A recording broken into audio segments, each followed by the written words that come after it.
의 한계입니다.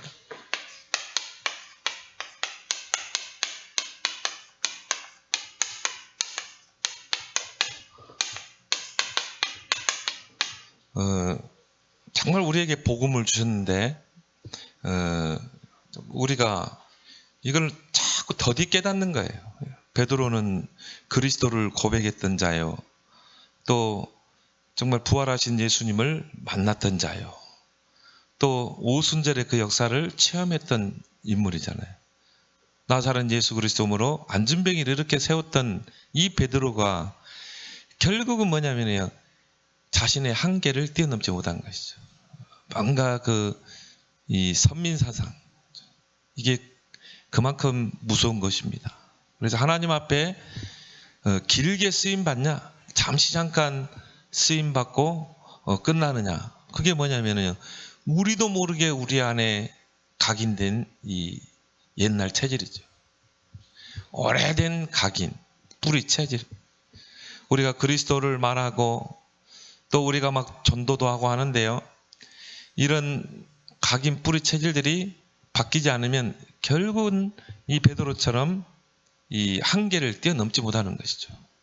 그래서 예수님은 분명히 이 너희를 통해 예루살렘, 유대, 사마리아 땅끝까지를 증인되리라, 이방인까지 복음이 증거되리라 했는데, 오늘 이 바울이 베드로가 하는 이 이야기 말을 들어보면은 베드로도 결국은 선민사상의 한계를 뛰어넘지 못하고 있음을 우리가 보게 됩니다. 이게 우리의 뭐가 돼요? 이게 결국 한계거든요. 그래서 우리가 왜 이 집중 속으로 들어가야 되느냐? 이 한계를 빨리, 우리 안에 있는 이런 이 틀린 각인 뿌리 체질을 우리는 완전히 뽑아내야 될 줄 믿습니다. 그래야 하나님 앞에 바울처럼 크게 쓰임받게 돼요. 그래서 정말 이 우리 안에 오래된 이 각인 뿌리 체질,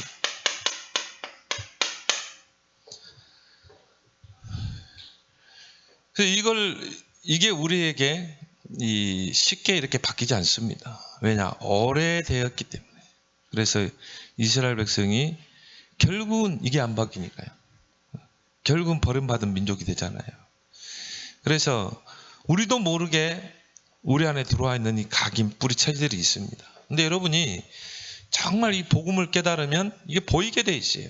그렇죠?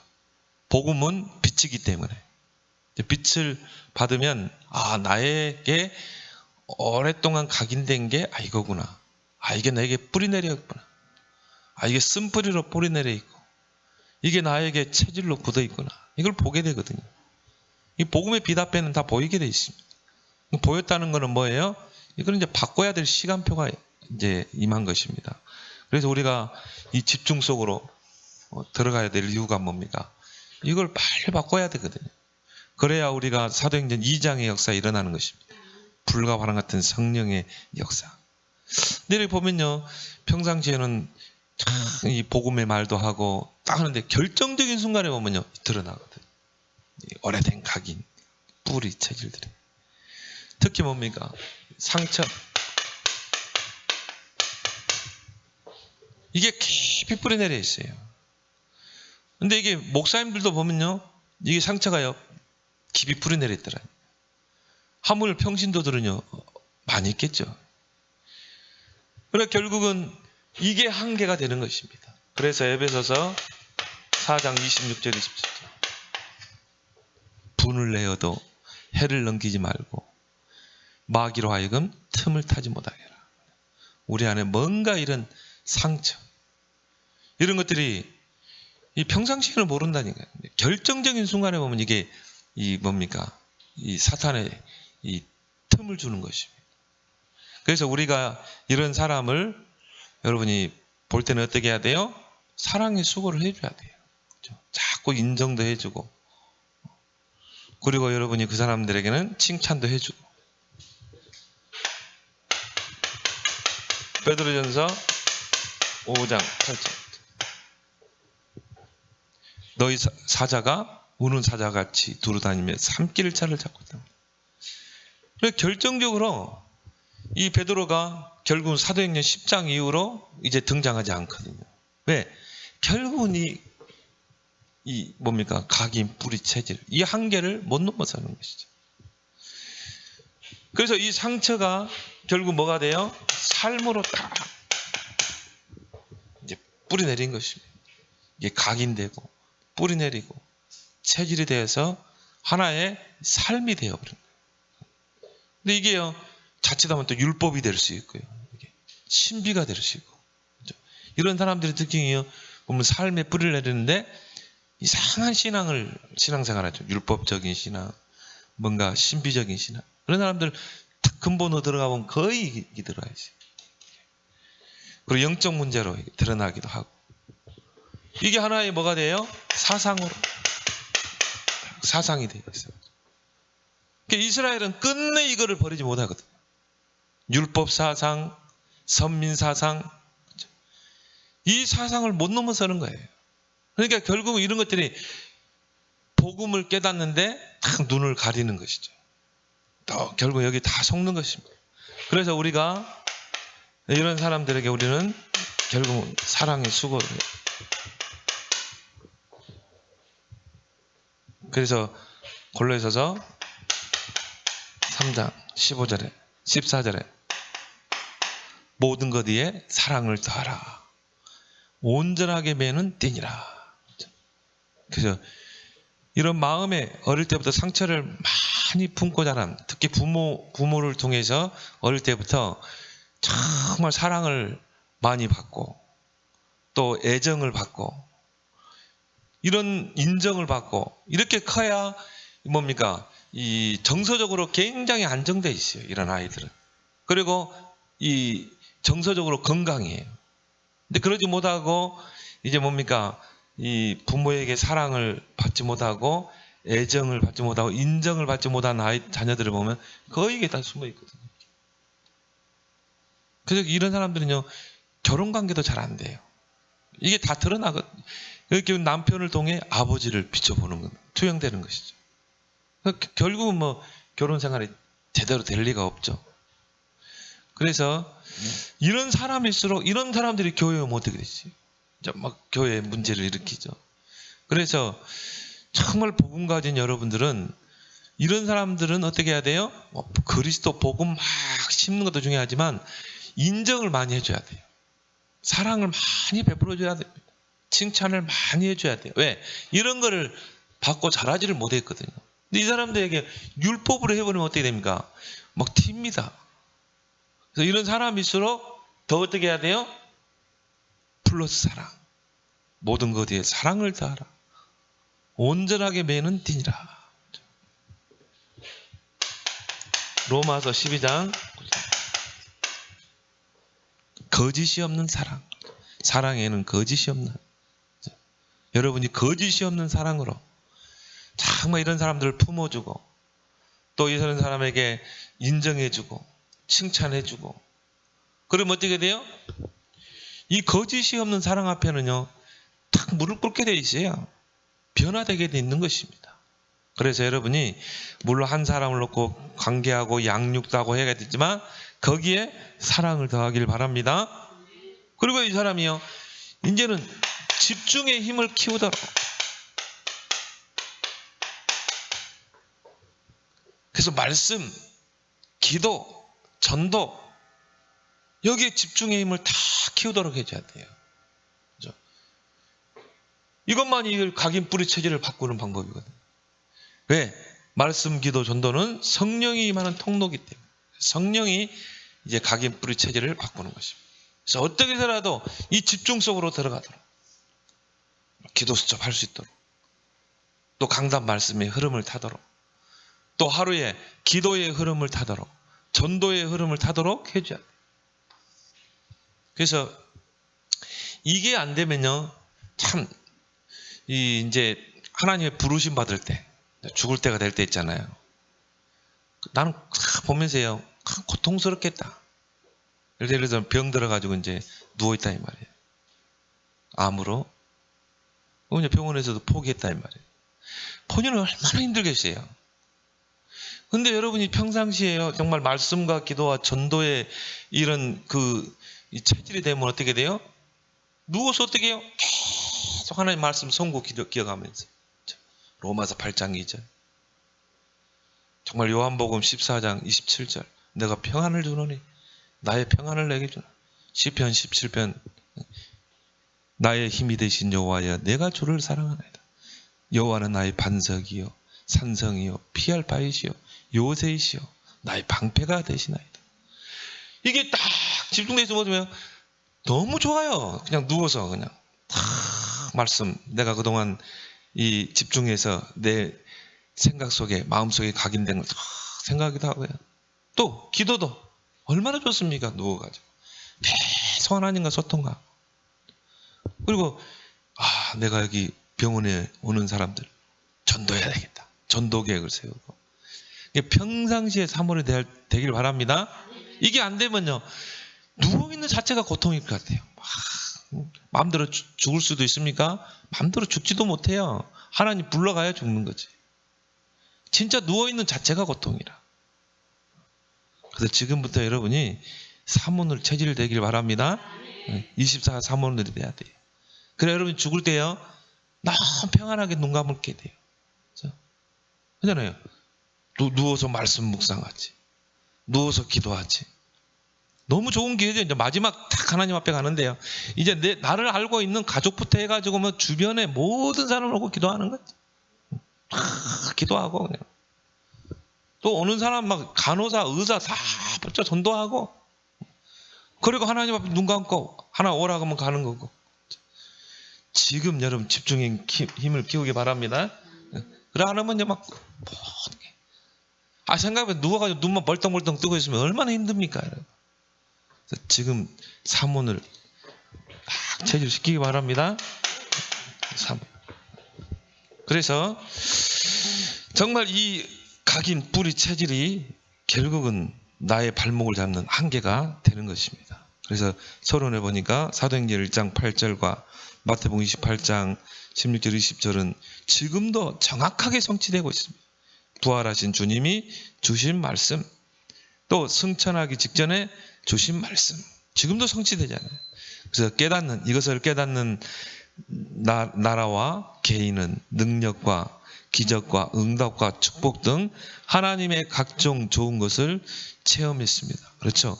정말 이 복음과 전도 선교, 이 축복을 누리는 개인과 또 그 나라는 하나님 축복했잖아요. 이 예언 앞에 바리새의 사상과 헬라 문학, 로마 정권과 독재 정권과 각종 사상도 결국 무색하게 되었습니다. 그렇죠? 결국 이 나라의 복음이 파고 들어갔죠. 그렇죠? 로마의 공산권 나라에. 그래서 부활 메시지, 승천 메시지에 성취된 성경의 예수님께서 부활하신 후에 주신 메시지, 그리고 마지막 감람산에서 승천하시기 전에 주신 메시지, 그것이 성취된 성경의 예를 한번 보세요. 이 사도행전 2장 9절 11절에 보니까요, 오순절 날에 15개 나라에서 경건한 유대인들이 왔거든. 그러니까 절기 예배를 드리기 위해서. 어떻게 보면 다 준비된 자들이거든요. 그냥 유대인이 아니라 경건한 유대인. 그 말은 뭐예요? 정말 하나님을 경외하는, 복음이 없다 뿐이지 정말 하나님을 향한 중심이 있는. 그래서 여러분들이 가장 이 중심에 둬야 될 사람이 갈급한 충성 사명자예요.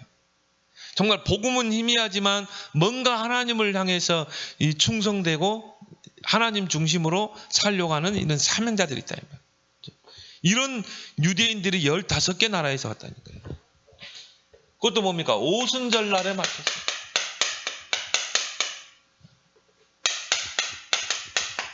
여기에 하나님이 성령으로 역사했거든요. 이 날에 맞춰서. 그러니까 거기서 성령이 역사하고 베드로가 그 15개 나라 온 유대인들 앞에서요, 뭡니까? 그리스도를 선포해 버리잖아요. 그리고 이 마가 다락방 안에 있는 그 제자들이 15개 나라의 방언으로 뭐냐면 이 복음을 전했다는 거예요. 그래서 방언은 두 가지입니다. 외국어로 내가 이게 이야기하는 방언, 그리고 기도할 때 하는 방언이 있어요. 방언은 두 가지. 근데 이 사람들은 뭐 이 라틴어를 배웠습니까? 뭐 헬라어를 배웠겠습니까? 아람어를 배웠겠습니까? 15개 나라에서 온 유대인들, 그들 앞에서요, 그 나라의 방언으로 복음을 전했다니까요. 그래서 지금도 그런 역사들이 선교지에서 일어나고 있어요. 뭐 선교사님들이 저 정글지대 가면요, 한 나라에도 한 나라 안에 또 정글지대에 들어가면 부족들 있잖아요. 그 언어가 다르거든요. 근데 거기서 막 방언으로 그 부족들의 글도 없는 그 언어 있잖아요. 그 방언으로 복음을 전하는 그런 역사들이 지금도 일어나고 있습니다. 그러니까 이런 역사가 일어나게 되고 거기에서 3천 제자가 일어나게 되죠. 사도행전 8장에 보면 누굽니까? 이 빌립 집사가 사마리아 땅 가서, 아무도 가지 않는 사마리아, 여기에 가서 그리스도를 선포했잖아요. 다른 거 말하면 절대 안 되게 돼 있어요. 왜? 그리스도가 필요하기 때문에. 근데 막 안진병이 일어나고 귀신이 떠나가고 그 성에 큰 기쁨이 넘치니라. 지금도 모든 민족으로 제자 삼으라. 온 천하에 만민에게 복음을 전파하라. 오직 성령이 너희만 권능받고 땅까지 증인되라. 이것이 이 사도행전의 역사뿐이 아니라 지금도 우리를 통해 일어날 줄 믿습니다. 그래서 이제 앞으로 내년에 이제 원단에 선포되겠지만 이제는 성교의 빈 곳으로 파고 들어가라. 이제는 원주민, 이제는 5천 종족으로 파고 들어가라. 이제 이런 이 성교의 방향이 선포됐습니다. 이제 이런 쪽으로 이제 파고 들어가야 돼요.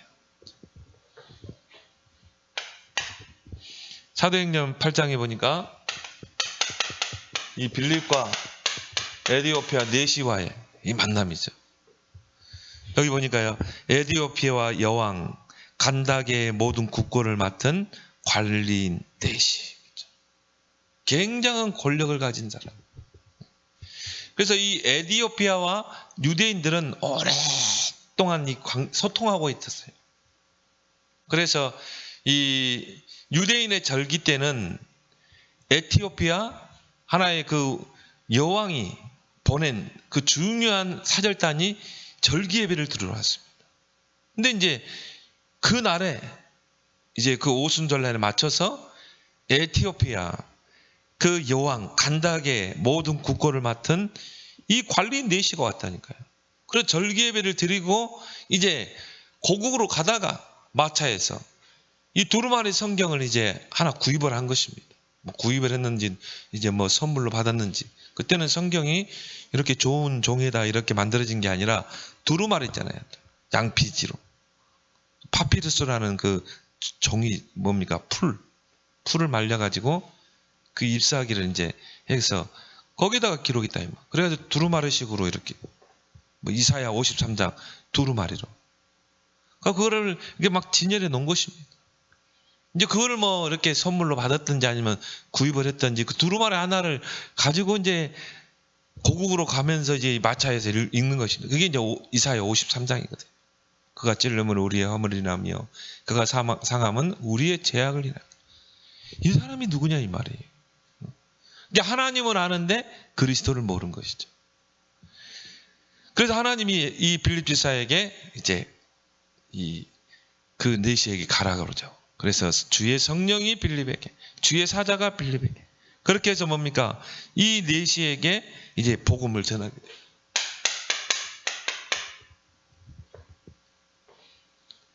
근데 이 네시가 복음을 받고 이제 물가에서 세례를 받고 그 에디오피아 가서 복음의 씨앗을 떨어뜨린 것입니다. 그러니까 하나님이 기가 막히게 타이밍을 맞추는 것이죠. 근데 여기 보니까 주의 성령이 빌립에게, 주의 사자가 빌립에게. 그래서 전도자의 발걸음 속에 이런 하나님 나라의 배경이 임할 줄 믿습니다. 그렇게 해서 하나님이 이 부활 메시지, 승천 메시지를 성취하시네. 사도행전 10장에 보면 1절에서 45절에 보면 여기에 이제 세 인물이 등장하죠. 네 인물, 크게 네 인물, 그죠? 누굽니까? 고넬료, 그리고 베드로, 또 비장 시몬, 이런 인물이 등장하게 되죠. 거기 보면 이탈리아 부대의 군대 백부장 고넬료, 이 사람은 이탈리아 백부장이었다. 100명의 군대를 거느리는 그 백부장, 황제의 직속 그 뭡니까? 친위 이 부대라 이 말이에요. 그렇게 해서 가이사라, 그때는 이제 유대와 가이사라가 로마의 식민 지배를 받던 곳이잖아요. 거기에 이제 특수한 임무를 띠고 이 고넬료가 이 황제의 친위 부대를 100명을 거느리고 이 가이사라에 이제 가게 된 것이, 파견된 것이죠. 근데 거기 보니까 이 고넬료라는 사람은 그냥 사람이 아니었어요. 정말 하나님을 경외하는 사람, 그리고 백성에게 칭송받는 사람이에요. 또 구제를 많이 하는 사람이에요. 근데 뭐만 몰라요? 복음만 몰라. 이런 사람이 우리 주변에 있다 이 말이에요. 그게 전도입니다. 그래서 내가 내 주변 사람들을 명단에 기록해서 그 영혼들을 관리하고 기도하고 하는 이유가 뭡니까? 그 속에 이런 사람들이 있다니까. 그래서 우리는 이 기존 신자를 건드려서 뭐 우리 교회와 그게 아닙니다. 이게 기존 신자 속에 있는 거예요. 기존 신자 속에 보면요, 정말 하나님의 중심을 가지고 정말 하나님을 잘 섬기는, 하나님을 이 경외하고 경건한 이런 사람도 있다 이 말이에요. 그래서 그런 사람들에게 복음을 깨닫게 하고, 이 사람은 복음 모르니까 전도자로 설 수 있도록, 그렇게 해서 그 현장에서 전도자의 삶을 살도록 우리 교회를 막 끌어당기고. 근데요, 여러분이 그 사람을요 복음으로 잘 세우면요, 그 사람을 통해 생명도 일어나는 거예요. 그러면 하나님 누구 말대로 동쪽에서 전도하면 서쪽에서 하나님 보낼 줄 믿습니다. 동기를 탁 내려놓고요. 그래서 이 사람이 복음 받으면 어디로 가겠어요? 다시 이제 이탈리아로 가서 복음 운동하겠죠. 그 중요한 타이밍을 하나님 놓치지 않잖아요. 그래서 막 환상을 보게 하고, 그렇게 해서 결국은 이 베드로로 하여금 이 백부장에게 복음을 전파하도록. 그래서 이 베드로가 고넬료를 딱 만나러 갔는데, 고넬료가 막 자기 가족들, 친척들, 친지들 다 모아놓고 복음 받으려고 딱 준비하고 있는 거예요. 이런 사람이 있는 것이요. 이런 사람 한 명 찾아버리면요, 이 사람을 통해서 그 주변 사람 다 수하게 내는 거예요.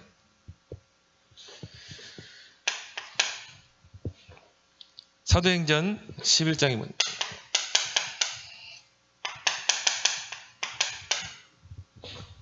여기 보면은 뭡니까? 스데반의 환란으로 인하여 흩어진 자들이, 그래서 구브로와 구레네 쪽으로 왔는데요, 거기 보니까 구브로와 구레네 몇 사람이 헬라인에게 복음을 전했다. 그래서 선민사상을 뛰어넘은 것입니다. 여기 보니까 제자들도 아니었어요. 구브로와 구레네 몇 사람이 안디옥에 이르러 헬라인에게도 복음을 전파. 이거는요, 진짜 이 모든 이 유대 사상, 선민 사상을 뛰어넘어 버린 것입니다. 뛰어넘지 못하면 선교의 문이 열리질 않아요. 그렇게 해서 세워진 교회가 뭡니까? 안디옥 교회잖아요. 다 안디옥 교회. 세계 선교할 수 있는 교회가 딱 들어서 버리잖아요. 목회자가 간 게 아니에요. 평신도 몇 사람이 가서 정말 그 이방인들에게 복음을 전했는데요, 여기서 보니까 헬라에 막 기부인들이 돌아오고, 그리고 회당에서 야손을 찾아내고, 그래서 뭡니까? 정말 이 이방인 선교할 수 있는 교회를 세워버리잖아요. 평신도들이 세운 교회입니다. 거기에 이제 바울과 바나바가 파송된 거죠. 사도행전 13장에 보니까요, 한 팀이 세워집니다. 이제 본격적으로 이방인 선교할 수 있는 그 한 팀이 바울 중심으로 딱 세워지죠. 그 사도행전 13장 중심으로 이제 바울 중심으로, 그다음에 뭡니까? 선교팀 중심으로 이제 움직이는 것이. 그렇게 해서 마게도냐로, 로마로 파고 들어가죠. 이 팀은 오직 이방인 선교. 여기 방향 맞춘 이제 선교팀이죠. 그래서 우리가 이걸 놓고 이제 우리 기도하고 있잖아요. 한 팀만 세워지게 되면 결국 성령 인도받는 한 팀, 소통하는 한 팀, 오직 전도에만 올인할 수 있는 한 팀. 그것도 뭡니까? 3마스터로 딱 준비된 구원의 길, 개인 양육, 3원. 그러면 이제 막 이 팀들이 움직이면 뭡니까? 막 영접 운동 일어나고, 그리고 뭐 이 개인 양육 다락방 문 열리고, 또 치유 운동 일어나고, 그렇게 해서 결국은 야손 같은, 루디아 같은, 브루스길라우 같은 이런 사명자만 딱 붙잡고 시스템 세워버리니까 어떻게 해요? 시스템 중심으로 전도 운동이 일어나잖아요. 이런 전도를 우리가 이제 회복하자는 거예요. 코로나 때문에 지금 모든 게 중단됐는데, 기쁜 소식은 지금 백신이 곧 개발될 것 같아요. 그래서 이 사도행전 19장에 보니까 이 바울의 목표는 로마도 바래라. 바울은요, 로마. 세계복음화의 센터는 로마다. 23장 11절을 보니까 네가 로마에서도 복음을 전해야 하리라. 풍랑 속에서 바울아 두려워 말라. 네가 가이사 앞에 서야 하리라. 결국 뭡니까? 그 예루살렘을 뛰어넘어, 유대를 뛰어넘어 사마리아와 땅끝까지. 그게 하나님의 절대 계획인 거예요. 근데 결국 보세요. 이 예루살렘 교회, 마가다락방 교회죠. 그리고 베드로는 그 선민사상의 한계를 뛰어넘지 못한 것이죠. 특히 뭡니까? 이 마가다락방 교회의 수장인 이 베드로, 결국 한계를 뛰어넘지 못한 거예요. 목회자가 한계를 뛰어넘지 못하면 교회도 한계를 뛰어넘지 못하게 되죠. 그래서 이 베드로의 한계가 뭡니까? 사도행전 10장 9절에서 이 16절에 보니까 이 베드로가 이제 이 지붕에 가서 제6시에 기도하러 딱 갔는데요. 이제 그때가 이제 점심때라. 제6시면 이제 우리나라 시간으로 하면 정오 12시죠. 얼마나 배가 고프겠어요. 그래서 이제 이 사람들이 음식을 딱 준비하고 있는데 이제 기도하고 있는데 뭔가 환상을 딱 본 거죠. 근데 그 환상이 뭐로 나왔어요? 오늘 11절에 보니까 하늘이 열리며 한 그릇이 내려오는 것을 보니 큰 보자기 같고 네 길을 메어 땅에 들이웠더라. 큰 그릇이 오는데 네 기퉁이로 이렇게 보자기처럼 하늘로부터 쭉 내려오는 것입니다. 베드로가 들여다보니까 그 안에는 땅에 있는 각종 네 발 가진 짐승과 기는 것과 공중에 나는 것들이라. 레위기서에 보면은, 레위기서 율법에 보면 먹어야 될 음식이 있고 먹지 말아야 될 음식이 있어요. 이 생물이 있어요. 그래서 뭐 족이 갈라진 거, 그 다음에 뭡니까? 이 지느러미 없는 거, 그런 거 먹지 말라고 그랬거든. 예를 들어서 뭔가 돼지고기 이런 거는 먹지 말라. 근데 이런 고기들이요, 이런 뭡니까? 이 짐승들이 내려오는 것입니다. 유대인들이 볼 때는 부정하다고 생각하는, 먹어서는 안 되는 그런 이 짐승들이 내려오는 것입니다. 근데 뭐라고 그랬어요? 소리가 있으되 베드로라 일어나서 잡아먹으라. 근데 베드로가 뭐라고 했습니까? 주여 그럴 수 없나이다. 속되고 깨끗하지 아니한 것을 내가 결코 먹지 아니하였나이다. 결국 뭡니까?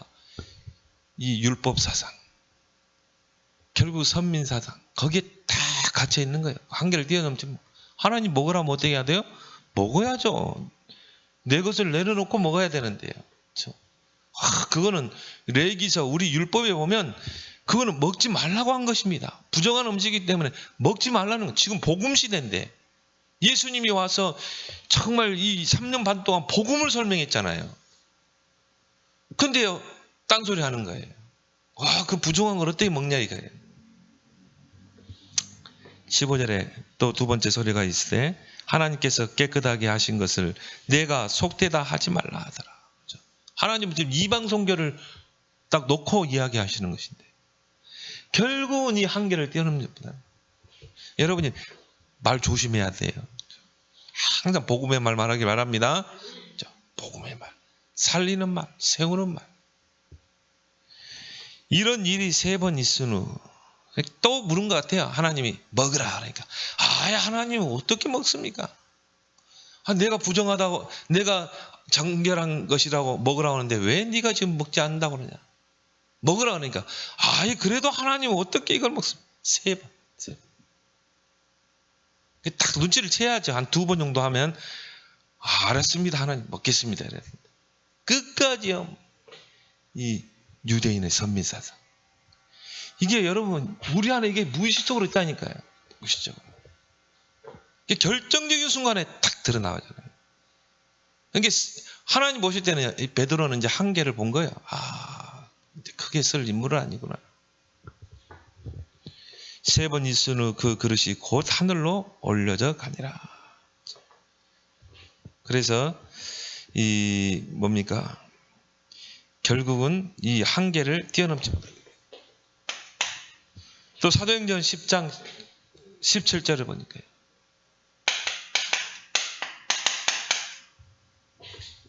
베드로가 본 바 환상이 무슨 뜻인지 속으로 의아해 하더니.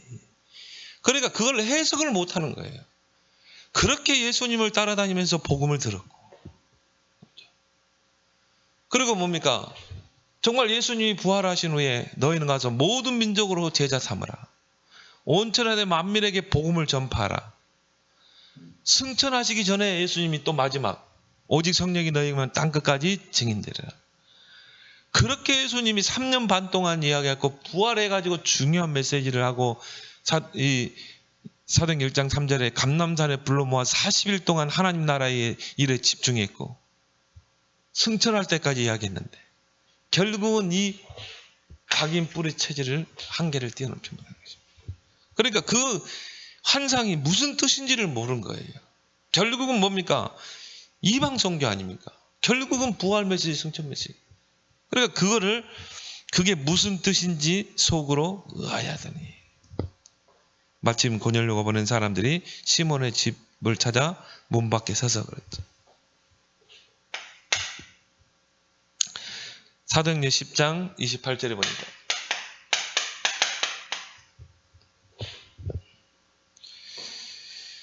그래서 이제 이 하나님의 뜻을 이제 깨닫게 되죠. 하나님께서 이제 이방인들에게 복음을 전하라고 하는 거구나. 28절에 보니까 이르되 유대인으로서 이방인과 교제하며 가까이 하는 것이 위법인 줄은 너희가 알거니와 하나님께서 내가 지시하사 아무도 속되다 하거나 깨끗하지 않다 하지 말라 하시기로. 전제를 뭐로 두세요? 우리는 유대인들은 이방인과 교제하면 안 된다. 그러니까 나도 모르게 무의식적으로 튀어나오는 거예요. 우리 안에 있는 각인 뿌리채. 그래서 여러분이 사도행전 1장 14절로 들어가야 돼요. 집중 속으로. 여러분 앞으로 이제 용사님도 그러잖아요. 살아온 지금까지 걸어온 30년 우리가 되돌아보면서 앞으로 이제 걸어갈 30년. 앞으로 이제 30년을 걸어가야 돼요. 전도자가 100세가 된 나이. 그럼 이제 우리는 30년을 앞에 내다보고 걸어가야 되잖아요. 그러면 철저하게 우리는 이걸 다 뜯어 고쳐야 돼. 각인 뿌리 체질을 바꿔야 돼. 그래서 이제 우리 지금 목사님들이 전혀 코로나 때문에 움직이지 못하잖아요. 그래서 전화로 이제 서로 소통을 하는데요. 보니까 우리 참 복음 가진 목사님 다른 것 같아요. 이 전도자 목사님들이 보니까 몸을 만들고 있더라고요. 어떤 분은 막 운동도 하고요. 어떤 분은 다이어트도 하고 막 등산도 하고 그래서 걸어갈 30년을 준비한다. 참 전도자 목사님들은 다르구나. 저도 오늘 아침에 헬스도 가갔잖아요. 왜? 앞으로 이제 30년을 걸어가야 되겠다. 건강해야 되겠다.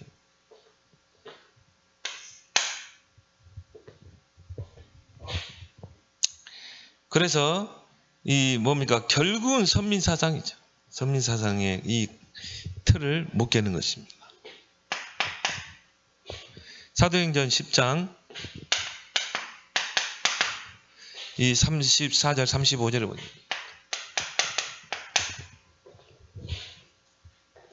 거기 또 베드로가 뭐라고 그랬어요?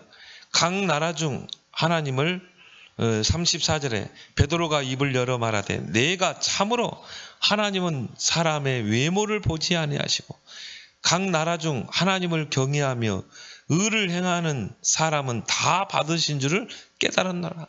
이제 깨달은 거야.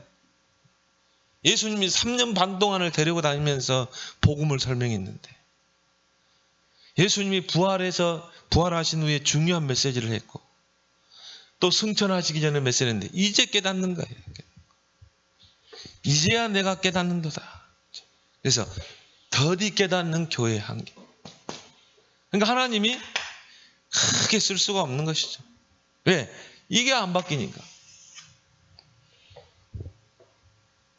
사도행전 10장 이 44절에 45절을 봅니다.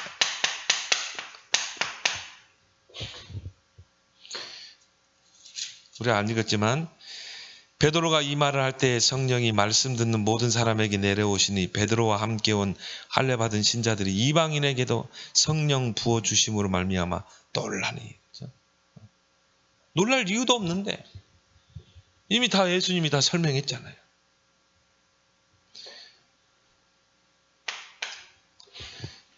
그래서 갈라디아 2장에 보면 이 11절 14절에 보니까요.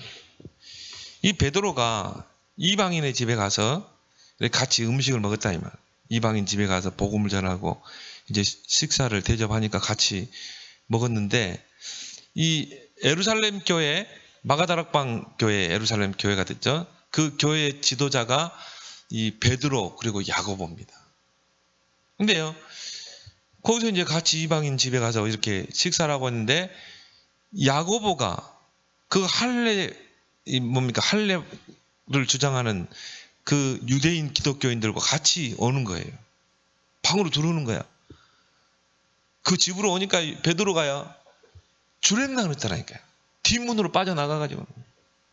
그래가지고 자신을 피했다니까요. 그러니까 이 바울이 얼마나 베드로를 막 책망하는지 몰라. 네가 하나님의 사도로서 네가 그따위 짓을 했냐 이러면서 네가 이방인의 집에 가서 밥 먹다가 야고보가 오니까 네 뒷문으로 빠져나갔지 않냐. 그래서 바울이 막 심하게 막 책망을 합니다. 베드로를. 어떻게 보면 사도의 이 대열 속에 넣으면 베드로가 위거든요. 근데 바울은 그런 걸 보지를 못해요. 그래서 이 베드로 면전에 대고요 책망을 합니다. 결국 뭡니까? 이제 사도행전 10장 이후로 베드로는 등장하지 않게 되죠. 그리고 누가 등장합니까? 바울이 등장하죠. 왜? 바울은 이방인의 사도. 임금들과 왕들 앞에서 전할 택할 그릇이다. 그래서 우리에게도 정말 이런 것들이 있습니다. 여러분들이 숨은 오래된 각인 뿌리 체질을 보길 바랍니다. 여러분 진짜 복음을 가졌다면 보이게 돼 있어요. 아, 이게 나의 오래된 각인. 이게 나의 오래된 뿌리 체질이구나. 그러면 이제 집중 속으로 들어가야 돼. 바꿔야 돼요. 그래서 내 인생의 정말 사도행전 2장의 역사를 우리는 체험해야 좀 있습니다.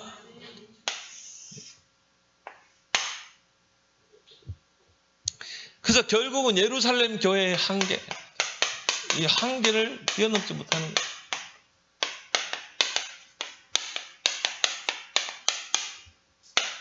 그래서 우리 교회도 마찬가지입니다. 교회 안에 뭔가 이 복음 아닌 다른 것들. 이걸 우리는 완전히 깨야 돼요. 특히 뭡니까? 율법. 이런 틀을 우리는 다 깨야 돼요. 이 선민사상의 한계죠. 이 예루살렘 교회가 어떤 교회입니까? 138 언약으로 시작한 교회라니까요. 138 언약 붙잡고 전 교인들이 집중했는데 오순절의 역사를 체험한 교회 아닙니까? 3천 제자를 일으킨 교회거든요. 그런데요, 눈에 보이지 않는 각인 뿌리 체질이 있어요. 이 복음은 땅끝까지 증거돼야 되는데 결국은 이 선민사상의 한계를 뛰어넘지 못하는 거죠. 사도행전 11장에 보니까 1절 3절에 유대에 있는 사도들과 형제들이 이방인들도 하나님 말씀을 받았다함을 들었더니 베드로가 예루살렘에 올라갈 때 할례자들이 비난하여, 그렇죠? 교회에 온 예수 그리스도를 믿겠다고 교회에 온 자들이 할례, 우리가 예수 그리스도만 믿어서 구원받는 게 아니라 할례도 행해야 된다. 그 할례자들이 베드로를 비난했거든요. 이르되 네가 무할례자의 집에 들어가 먹고 함께 먹었다 하니. 보세요, 선민사상이에요. 하나님이 예루살렘 교회를 쓸 수가 없는 것이죠. 우리도 마찬가지죠. 우리 안에 뭔가 이 복음 아닌 다른 것들. 여러분이 이제 집중의 시간표 속에서 다 바꾸길 바랍니다. 결국 뭐가 있었어요? 민족주의의 한계. 우리 유대인만 우월한 민족이야. 이방인들은 정말 이 개와 같아, 대저 같은 그런 민족이야. 이런 민족 우월주의. 이거를 끝까지 붙잡고 있었거든요. 그러니까 히틀러에 의해서요 600만이 다 가스실에 죽었다니까요. 왜? 결국은 이 우월주의, 민족 우월주의. 특히 거기에 이제 결정적인 증인이 요나죠. 하나님이 니느에 가서 복음을 전파해라. 근데 요나가요 끝내 거기를 안 갔거든요. 그 어떻게 합니까? 다시스로 가잖아요. 민족주의. 잘못된 율법관.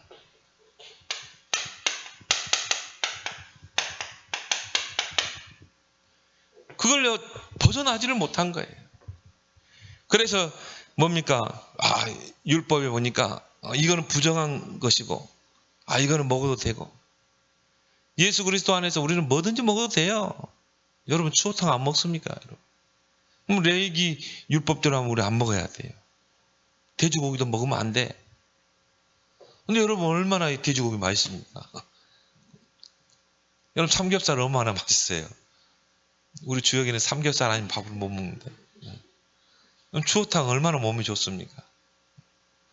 근데요 이렇게 나눠가지고 결국 이 한계를 뛰어넘지 못한 거예요. 잘못된 율법과.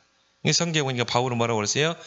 이 율법은 그리스도께로 안내하는 몽학선생이라고 그랬거든요. 그리스도가 오면 율법은 필요가 없는 거예요. 근데요 유대인들은 그리스도가 왔는데도 끝까지 복음이 왔는데 율법을 고수한 거예요. 또 예루살렘 교회가 이 한계를 뛰어넘지 못한 거예요.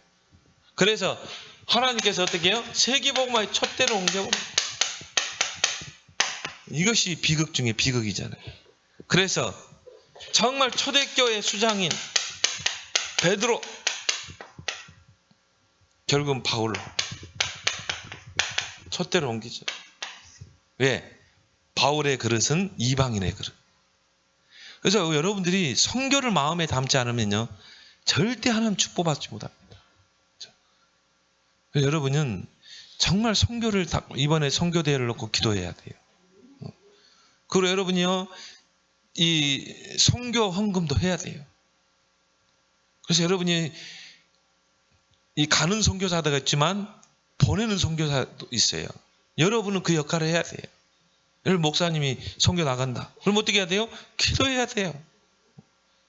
제가 평진도라고 그냥 목사님 비행기 티켓도 딱 끊어드리겠어요. 그 정도 여러분이 돼야 돼요. 바울은요 이 이방인 선교의 그릇이 됐다니까요. 그리고 뭡니까? 예루살렘 교회에서 결국은 예루살렘 교회는 결국은 이 한계를 뛰어넘지 못하고, 그래서 사도행전 13장에 등장하는 교회가 안디옥 교회입니다. 하나님은 안디옥 교회를 쓰시죠. 이방인 선교. 그리고 뭐예요? 하나님께서 결국 유대인들은 한계가 있는 것이죠. 하나님이 촛대를 이방인에게로. 그래서 이 복음이 지구를 돌아서 우리에게로 왔잖아요. 얼마나 감사합니까? 그래서 결론은 뭡니까? 결국은 이거 각인 뿌리채질. 그래서 여러분이 정말 이 집중 속으로 24시 여러분의 영적 상태를 이렇게 만들어요. 24시 24시 말씀으로 하나님 바라보고, 24시 내가 기도 속으로, 24시 전도만 생각해요. 그러면 여러분 다 바뀌게 돼 있어요. 왜? 25시 하나님의 나라가 나에게 임하게 돼요. 영원 시간표 모든 것을 살리는 역사가 일어날 줄 믿습니다. 그래서 정말